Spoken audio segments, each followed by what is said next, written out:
Hello and welcome to episode number 43 in my Not Your Average Bible Studies. My name is Allie with A. Marie Speaks, and today is Sunday, September 21st, 2025.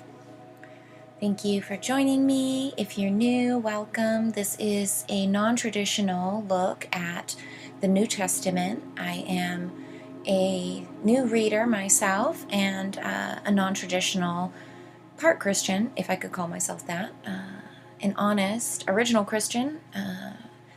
I don't get into or want to be a part of any of this sort of New Age movements going on with it, or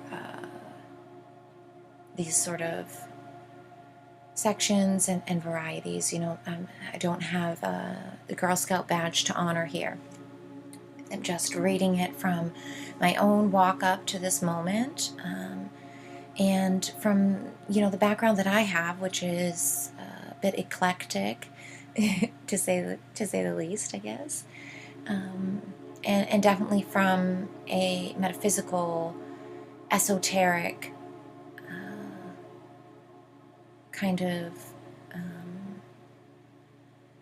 flavor, I guess is what I'll call it. That's my take on things. So if you're not new, you already know what you're in for, and thank you so much for coming back. If you are a return listener, I appreciate everyone who looks forward to these Sunday sessions as much as I do. I'm going to be picking up in chapter 22, right at the start. We closed out 21 last week, so we'll pick it right up at the start of 22 and see where it takes us today.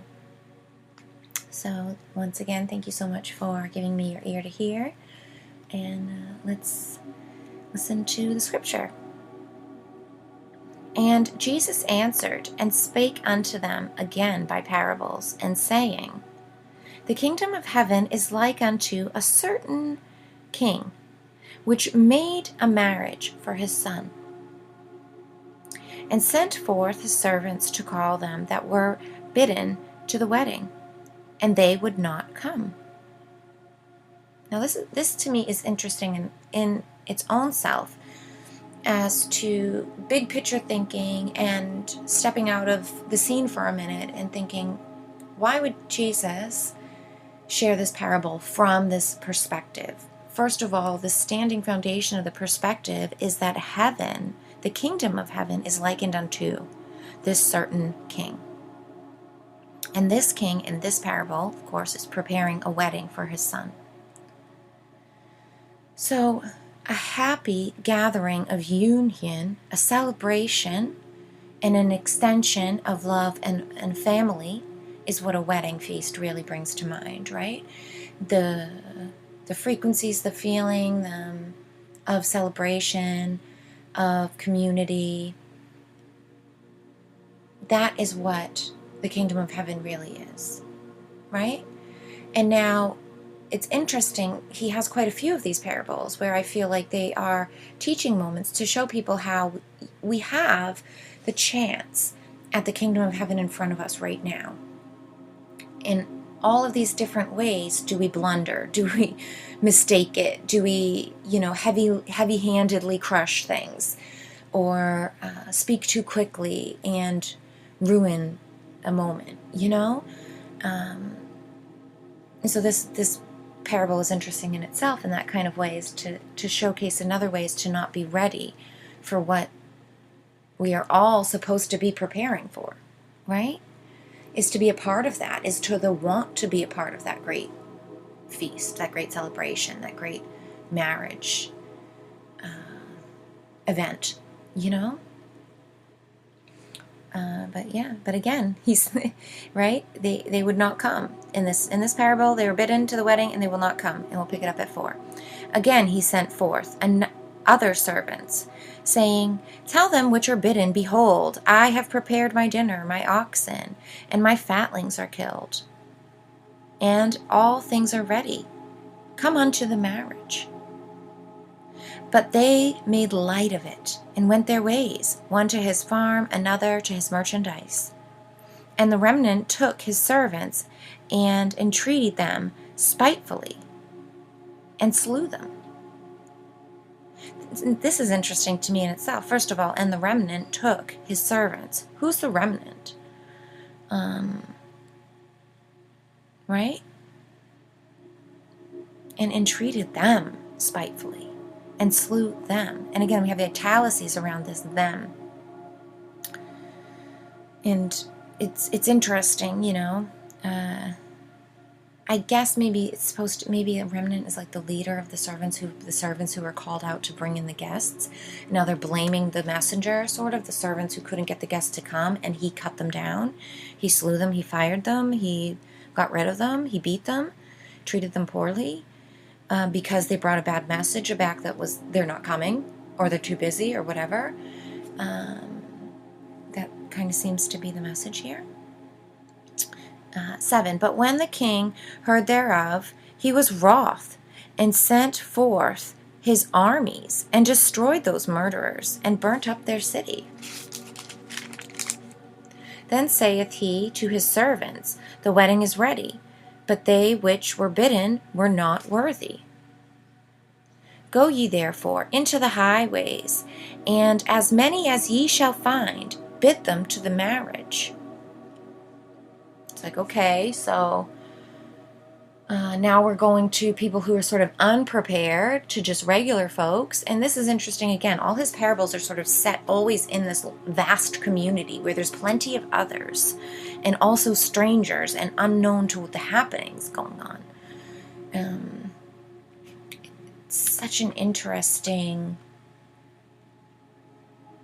scenario plan, a place to be thinking from, right?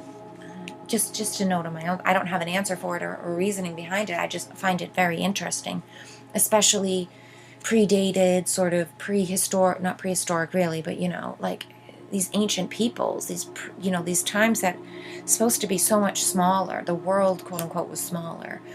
You know, there were less people. It's still mind-boggling to me that even at these times, where there's supposed to be such a closeness of humanity, there's supposed to be such less peoples and uncivilized and sort of separated, and yet we still have this sort of societal references. We still have this sort of main big city kind of hubbub of just everyday life that just goes on. You know, it's like, it's an interesting stance for me to stand in and then read about and try to like envision, you know. But anyways, let's pick it back up. So 9, go ye therefore into the highways, and as many as ye shall find, bid them to the marriage. So those servants went out into the highways and gathered together all as many as they found, both bad and good, to the wedding and the wedding was furnished with guests. Excuse me.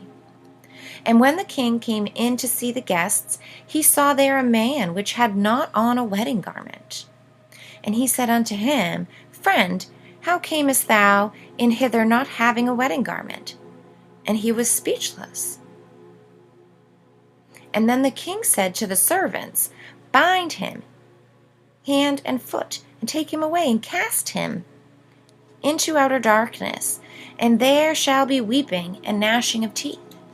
And again, we have this sort of clause phrase, this sort of ending, this sort of beware, readers beware of the gnawing and the thrashing, right? It's like that in itself is their sort of tag phrase to hell, you know, to a never-ending torture or torment, this purgatory or whatever it is, this sort of in-between place that's like just miserable. And it's, to me, it's like, if heaven is likened to this man, first of all, the king and his abundance and his wealth and his lineage and connectivity to that lineage and furthering it and growing it and sharing in it with marriage and prosperity, these things that come together with all of the celebrations of marriage, you'd think. Seems so counterintuitive to me that you would look at one of the guests and then blame him and then throw him into a pit of hell forever. When in fact those who you told to be ready didn't even get ready. And now you're gathering out those who didn't even hear about the happenings to come, and then you blame them for not being prepared for it, although they were never told of it. Wouldn't it be the servants to gather? Wouldn't it be the servants' fault for saying you can't come dressed like that? Put this on. Servants. If we were talking about authoritative, hierarchical, kind of futile system, that they seem to be really always passing through and passing on in this book, and at those times, of course, it's very much part of community and society. Shouldn't the servants be blamed for bringing unprepared guests, for not preparing guests as they're supposed to be seen coming to this? But no, it's... But then they sort of... This is the strangeness to me, again, because they give out another sort of tag phrase here, and it sort of seals the stamp in a no... argument, in an unargumentative way, sort of, that says here in 14, for many are called, but few are chosen. Now, it's like, again, those who were called didn't even heed the call. So if there are few chosen, what does that mean? And the few that were chosen, does that mean the ones that are there? And then how is it,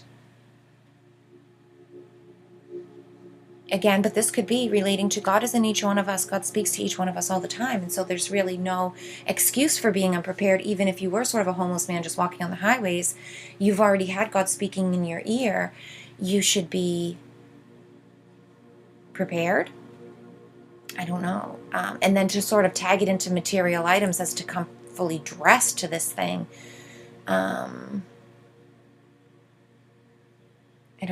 I can't sort of make a metaphorical connection that makes sense, especially like a metaphysical sense. Because material looks and appearances really shouldn't have any worth as to whether we're prepared or righteously, quote-unquote, dressed for this occasion. Wouldn't the dressings of preparing for the kingdom of heaven be something within us, a truth, a sparkle in the eye, something that's not tangible, not something like a garment that you can just put on and fake appearances for,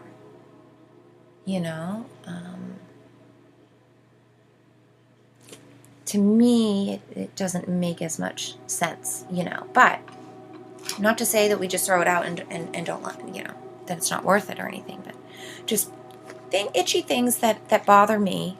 That's why I'm here doing my own reading, right? That don't sit so well, or that seem a bit counterintuitive. But anyways, let's jump back in. We read 14. 15. Then went the Pharisees and took counsel how they might entangle him in his talk.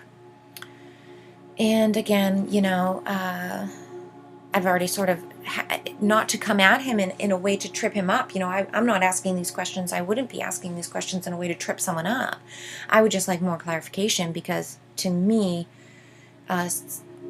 spiritual readiness should overtake and be more prominent, more potent, and obvious than any sort of physical, superficial, and that's the word I was thinking of, appearance of preparedness, as in having a nice, clean clothing to wear to the occasion. And is that supposed to be then said that everyone should have a clean piece of clothing ready to go? Just in case, homeless people even should have something that they just never wear, just to be ready. I mean,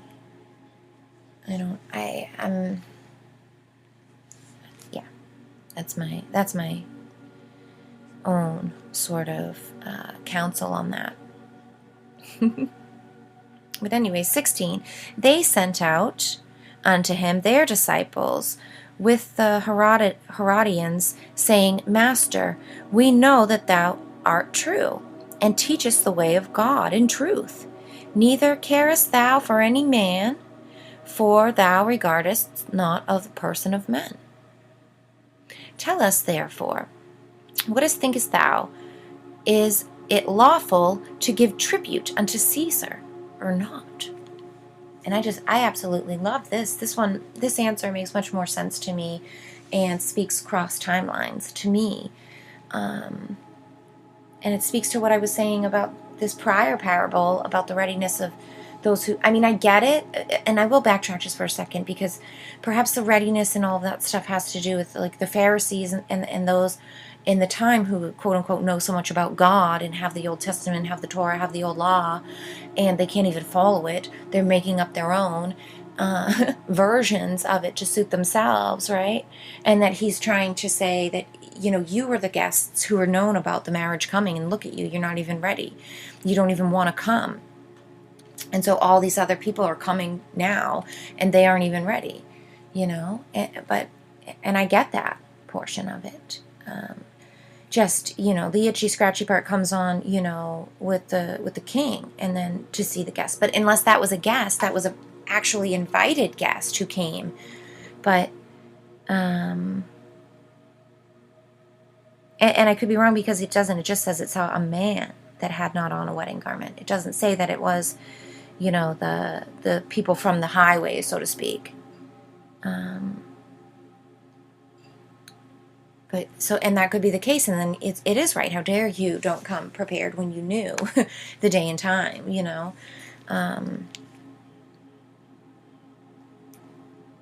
But again, there's not a clarification there. But anyways, to get on to this about Caesar and giving tribute, right? Verse 18. But Jesus perceived their wickedness and said, Why tempt ye me, ye hypocrites? Shew me the tribute money. And they brought it unto him a penny. And he saith unto them, Whose is this image and superscription? They say unto him, Caesar. Then saith he unto them, Render therefore unto Caesar the things which are Caesar's, and unto God the things that are God's. I loved that. When I ever first read that, I just thought, wow, yes. So, and I've talked about our energetic currency being organic currency, the original currency that we are actually intended to share and promote and use is interactions, That currency has no face on it. It has no tangibility to it. It is unspeakable, in fact, and that is God's currency. In 22, when they heard these words, they marveled and left him and went their way. The same day came to him the Sadducees, which say that there is no resurrection. And this is, I'm going to get into these, maybe at another time, talking about this, the resurrection versus no resurrection, lives after death versus no life after death, many lives, as in a reincarnation version of many lives, and or this sort of eternal life, so interesting to me. And of course, just the differences even in their ideologies. There's the separateness between Pharisees and the Sadducees, right? But anyways, they asked him, saying, Master, Moses said, if a man die having no children, his brother shall marry his wife and raise up seed unto his brother. Now, I just love this. Now, there were with us 7 brethren, and the first, when he married a wife, deceased, and having no issue, left his wife unto his brother. Likewise, the second also, and the third, unto the 7th. And last of all, the woman died also. Therefore, in the resurrection, whose wife shall she be of the 7? And they all, for they all had her. Jesus answered and said unto him, Ye do err, not knowing the Scriptures, nor the power of God. I love this. Ye do err. I love that word err, this root of error, and to be in wrong thought, in incorrectness in general. Ye do err. I love that.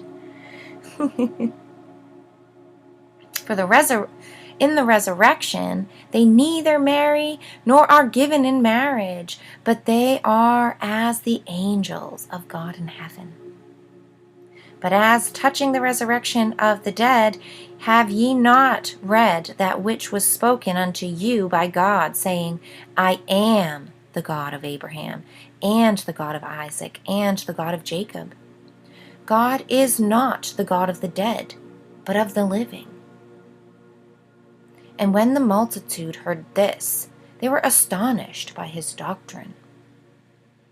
And this is another thing that I truly appreciate and love, and one of the things that rang right through all of the chaos, right through all of the different ideas and translations and parallels to me, straight to the heart of the matter, which is something that I have personally seen quite clearly for a little while, the difference between aliveness, life, true interaction and exchange in a positive, ever-flowing manner, versus this dead, lifeless, ghost-like architecture that, like a skeleton, is used in a scary story, in a spooky way, to manipulate and to force observation, things that are no longer current, into some kind of position to fool and make look like Frankenstein puppets, as if they are. And that's all control, coordinated manipulations of negative, self-serving manner to control the ever-present present moment, which is supposed to be undefined and uncontrolled because it is aliveness. It is conscious, creator consciousness, in my opinion.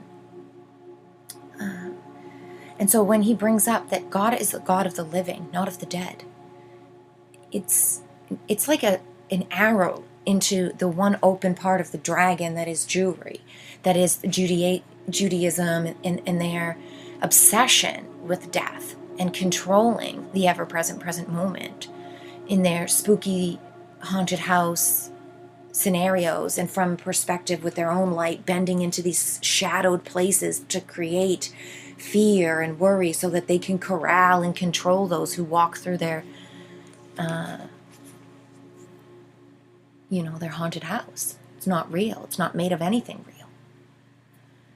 But the word of the living God, and to know that God is the God of life and love, it goes like an arrow right into that dragon's heart. It pierces it through anything that they think that is so strong and is impenetrable, because it gets right to the heart of the matter. And their illusion of control and authority absolutely dissipates when we realize all that they've been saying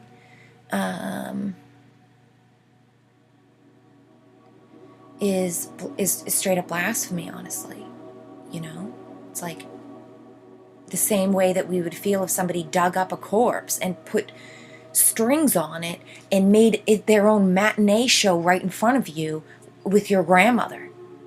It's that disgusting and vile. It's that upsetting, improper, and inorganic. And then to try to convince you that the man behind the curtain with a voice changer is actually your grandmother. And then they obsess about these things. It's to me, ghastly. It's improper. I saw in Jesus' words there in those replies, originally, wow, same like thinking that I think and see.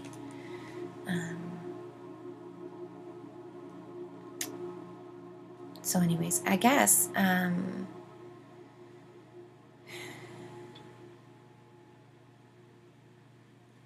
there's a little bit left here in the chapter, but we're already at almost approaching a half an hour. But then again, no, I'm going to close it. I'm going to read the end of this, because this sort of brings back to forefront what I'm speaking about. And also perhaps that if we could get on the same ground about, death is not an extinguishing of life at all. What we perceive to be, the passing on that we here in this world are witness to. that perhaps it's not exactly what we've been told ever.